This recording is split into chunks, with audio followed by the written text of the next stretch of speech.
Hello again, everybody. Zack Attack is here with my TNA Impact Wrestling review for this Thursday night, May 29th, 2014. Before we get to TNA, yes, I watched a little bit. I know this is TNA, but I like to comment. I watched at least the first hour of NXT Arrival tonight before Impact came on. Sami Zayn against Tyler Breeze. Great matchup in that event for watching the first hour because I was watching Impact. And I wanted to watch Impact because I wanted to compare NXT and Impact on wrestling and more specifically crowd. Now NXT is in Full Sail, that's in Orlando. And TNA is also in Orlando, Universal Studios. Difference between both of those locations and their shows. NXT fans and are really fans. That's the thing. It's Full Sail University. The people come every week because they want to be there to cheer on their favorites. You can hear the chanting better in NXT and TNA's crowd. They're just there just to be on TV because they're like, oh, we're Universal Studios. There's some wrestling. They never seen the show. You can tell the crowd was okay tonight. Impact crowd has been okay.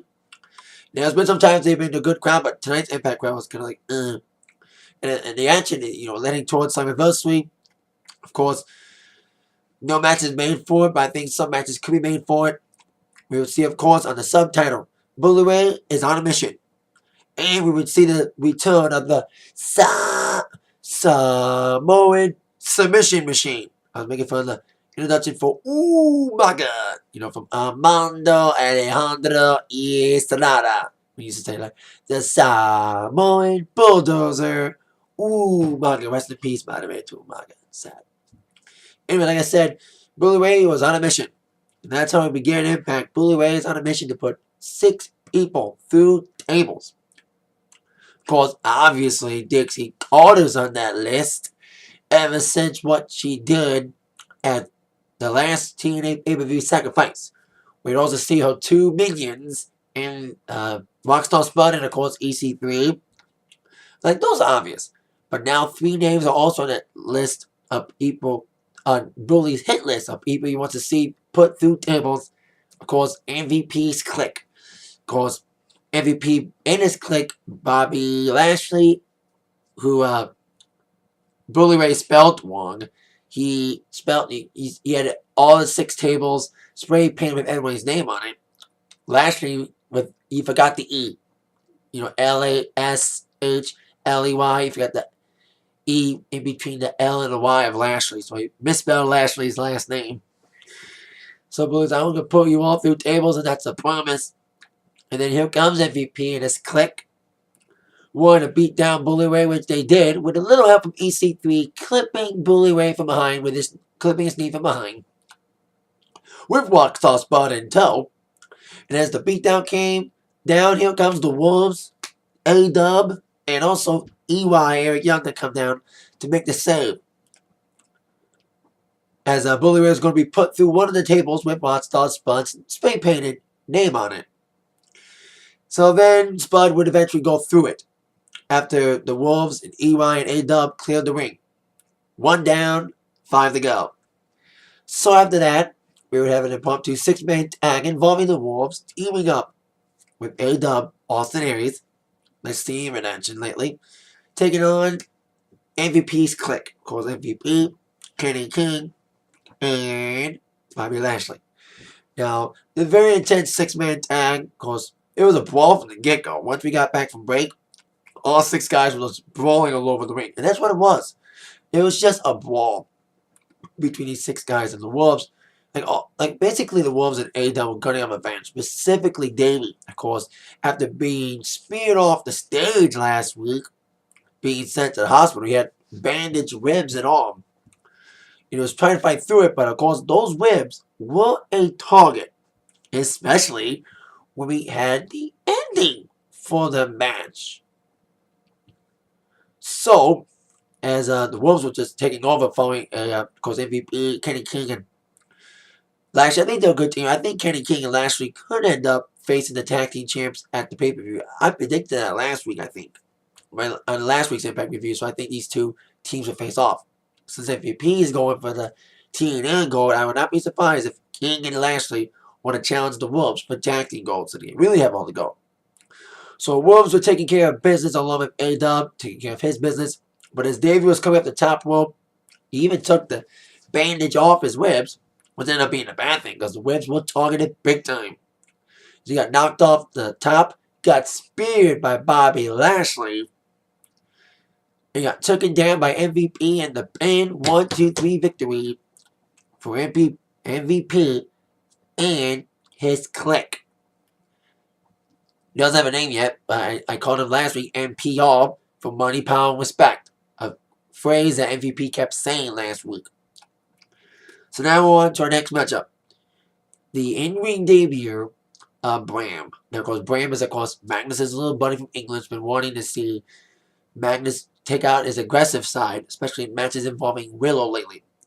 And I thought Bram's going to debut against Willow.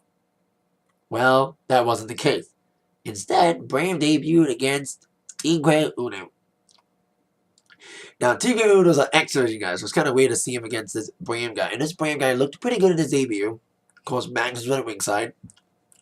And Bram basically toyed around with him. You know, Tigre Uno tried to have some offense, but there was limited offense from Tigre Uno, who was a great addition to the X-Division. But when you're taking out a guy who's really tall and not built for X-Division wrestlers, more built against heavyweight guys like Willow, he just destroys you. And that's what's going down with Tigre Uno getting destroyed. Nice little finishing move from Bram, some tilt-to-wall thing. In the 1-2-3 victory for Bram in his debut. But Magnus came in saying, hey, Bram, congrats on your debut. Your successful in-ring debut. But I think you need some better competition. Big competition. You need to be challenged. Challenged early, unlike EC3, who wasn't challenged until 6 months into his TNA 1. So you're going to immediately face off against Willow. Yes, Bram will take on Willow next week. Because we've seen, of course, Bram getting involved in Willow's matches, trying to have Magnus use weapons to get his aggressive side out again.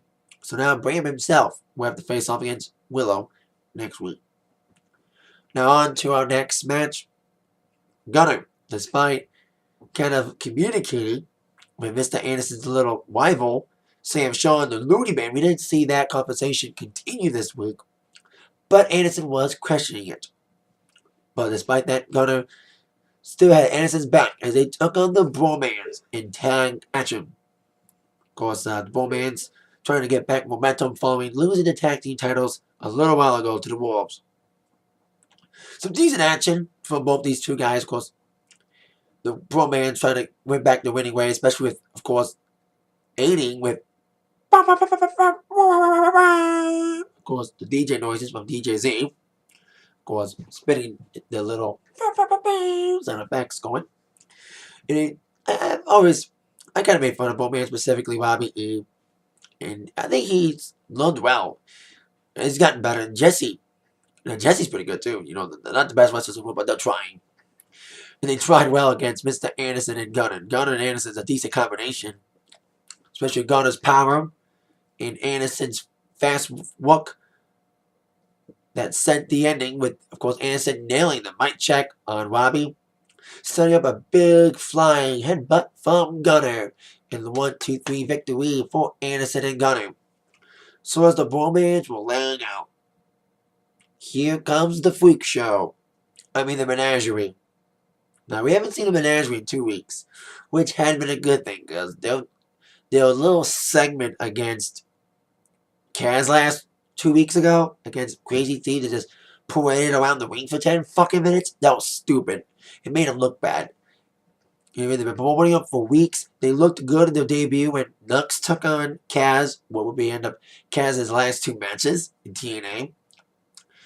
And the stupid segment with Crazy Steve 2 weeks ago kind of killed the momentum. It lost the legitimacy. But this week, they would come out trying to attack the Bullmans. Now, it wasn't as long as the segment involving 2 weeks ago, but the faces on the Bullmans were fucking priceless when they came out. Especially Robbie E's face. Robbie E, brilliant actor here. His facial expression was like, he had the most believable face out of everybody.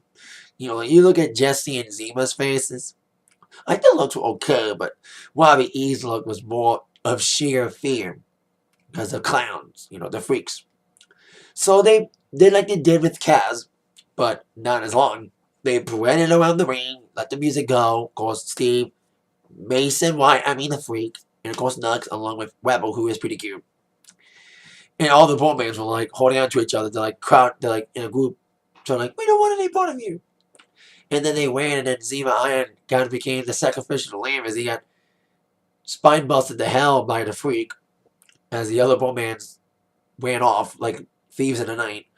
But I said earlier that there's not been a lot of Slammiversary matches named yet. But I bet you to be named probably next week, because next week is the Impact before Slammiversary, so I think there'll be a lot of matches made for it. So I think these three will face off. These six will face off. The team of the Menagerie, of course, Steve, Crazy Steve, the Freak, and Nux against the Bullmans with Zima Iron. That's DJZ, that's what I'm thinking is going to happen at Slammiversary, stemming from this little segment we had tonight, for the Bullman's loss against Gunner and Mr. Anderson. Speaking of matches for Slammiversary, I think Anderson will take on James Storm. They had a great feud going. We didn't see that develop again this week after that drinking contest that Anderson faked being drunk to kind of get Mr. Storm drunk and prone to a attack from Anderson without defending himself because he was too drunk to defend himself. But now on to our next segment involving MVP Dixie Carter. They tried to have a conversation last week, trying to make things even between these two. And like last week, they were interrupted once again by Bully Ray, along with EY. Now, of course, Bully Ray, like I said, he put Rockstar Spud through a table. He had 6 people he wants to see put through tables. The remaining 5 were in the ring. Of course, before the Dixie, EC3, and MVP's clique. MVP, Lashley, and Kenny King. And Bully's like, I want to put you all through tables, and you know, blah, blah, blah, blah, blah. And MVP's like, hey, guys, you want some action tonight? I think you guys are going to be in action tonight. Against each other. And make sure you guys fight and no bullshit happens. Like one lays down for the other. EC3 will be your special guest referee. Or, if you don't fight, you're fired. You're both fired. And Bully Ray's like, I'm not fighting EY. He's my friend. He's like, fire me now. I'm not going to fight him. But then, eventually, it would go down like that. That the match would happen with some added people involved. I don't know what happened a few weeks ago involving Evolution and the Shield with Seth Rollins taking on Batista, like all the added people, which I'll fully compare when the main event happens, as we would see EY take on Bully Ray with EC3 as referee. Now on to our next matchup, a Knockouts tag match.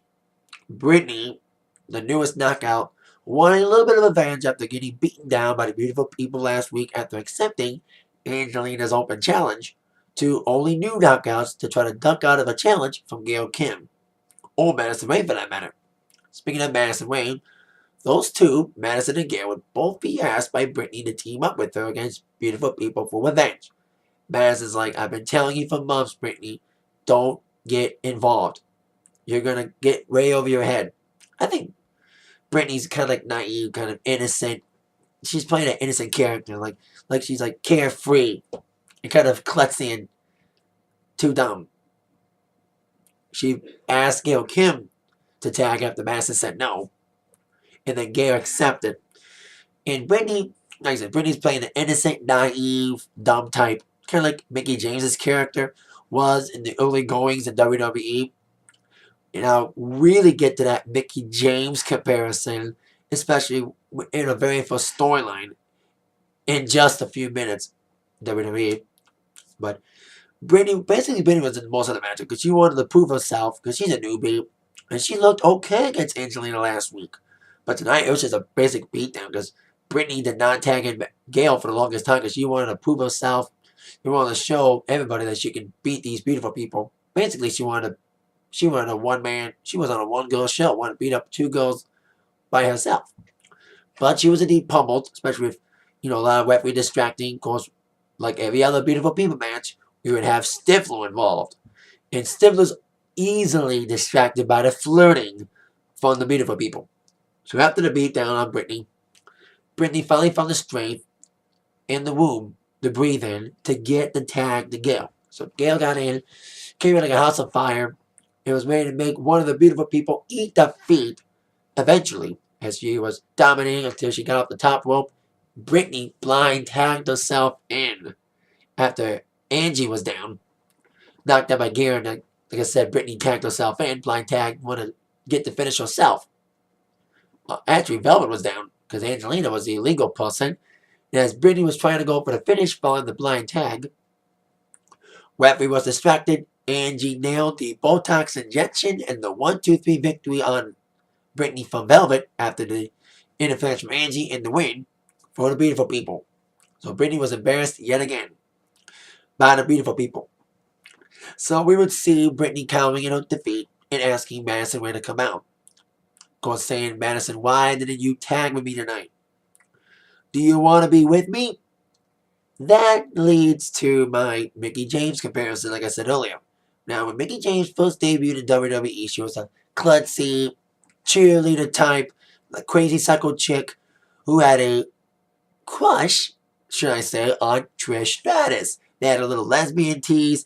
They even kissed under the mistletoe. That's why I kind of compare this to this whole situation with Brittany trying to get with Madison Rayne, especially the way that says, do you want to be with me? It's like kind of like that all over again, kind of a lesbian thing with the whole obsession, because Mickie James was obsessed with Trish because Mickie was Trish's #1 fan. And it got really weird quick. And that's why things happening with this whole Brittany Madison Rayne thing. As Brittany was upset about Madison saying no to her earlier, and it looked like some lesbian thing, and then Beautiful People would add fuel to the fire. And then Madison's like, I got a rematch clause, and I'm cashing in next week. I think Brittany's going to be involved in the ending. And I make a prediction. Brittany's going to join the Beautiful People next week. We're seeing this build up between Madison and Brittany, slowly but surely. This whole relationship breaking down. Especially after Madison refusing to tag Brittany tonight. Now, Madison, when she was a newbie, she was basically brought under the ring in the tutelage of the Beautiful People because she was new and she was groomed by the Beautiful People. So I think that's what Beautiful People wants to do for Brittany backstage. They kind of brought Madison in as a newbie, trying to get her foot in the door and get her primed for a big one in TNA. That's what I think they're going to do with Brittany. If Brittany does turn next week, and I think she will. And join Beautiful People as the third wheel, as a, kind of like taking under the ring, because Beautiful People took not just Madison under the ring, but also Lacey Von Erich at one time under the ring, 2 newbies under their wing. So I think that's what they may do with Brittany. Now after that, on to our next scenario. After that, little action involving Beautiful People and all that. We would indeed be seeing our main event following that. We would see MVP's plan come together, as we would see Eric Young take on MVP's friend, or enemy, should I say, Bully Ray, of course, Bully Ray EY, with MVP and all of his cronies setting up the step that if these guys don't fight, they get fired, especially adding EC3 as referee. Then more additions. Like a few weeks ago on Raw, Seth Rollins took on Randy Orton's friend, Batista, and there was a step that everybody was bald unless you're an official personnel. Triple H named himself the announcer, and Randy Orton was the timekeeper. And that kind of happened tonight, with MVP naming himself the timekeeper, Bobby Lashley the enforcer, and Kenny King the ring announcer, trying to make it really hard for MVP opponent at Slammiversary, EY and Bully, to get out of this cowardly without hurting each other. If these two would indeed put the differences aside, because they knew if they didn't fight each other, at least tried to fight, they would get fired. Especially with EY being the TNA World Champion and have his new show on the Animal Planet channel. I don't watch Animal Planet. But I actually check out EY's show, No Limits. Looks fun from the commercials I saw tonight. It's on Friday nights. They didn't want to tell you the listings because I see that sometimes, like they say, check local listings because they want to balloonly advertise themselves on a rival channel. That's what I think. We didn't say a Pacific time or day. I think it's like Fridays at 7. 2 back-to-back episodes. Cheap plug. Welcome, Eric. Anyway, EY and Bullman did try to fight, but any momentum they tried to fight each other with, they were dealing with the shenanigans. Like MVP didn't want any shenanigans involving EY and Bully, but they were pulling shenanigans. Bully Ray was trying to beat up EY outside, and then Kenny King attacked him. With a cheap shot. These two guys tried to have a match. They tried, under these circumstances, they did try to have a fight. But I knew in my heart there would be some sort of screwy ending. And boy, there was. The continued cheap shot interferences from EY's enemies and Bully's enemies. Of course, MVP, Kenny King, Lashley, and AC3 got out of hand. Especially when Bully Ray was taking control after these two guys had some fancy little moves. They looked good. It was an okay matchup despite the circumstances. Bully Ray was trying to do his little thrust move, doing the big elbow. And this is where it all broke down. As Bully Ray was going for that big elbow, he was blocked off by EC3 saying no elbows tonight. Oh yeah? Bang! Kick in the face to EC3, which prompted MVP, Kenny King, and Bobby Lashley to put the beat down on both Bully Ray and EY. As the beatdown was going on, caused no contest. Of course, like I said, screwy ending. Here comes a Samoan submission machine, which Samoa Joe came back tonight. It was cool to see him back. He's been gone for about a month break. He returned tonight, dominant. He might have turned heel, because we saw when Bobby Lashley came to the rescue during that match between EY and MVP when this whole clique started. We thought Lashley was going to be a heel, but ended up being a heel.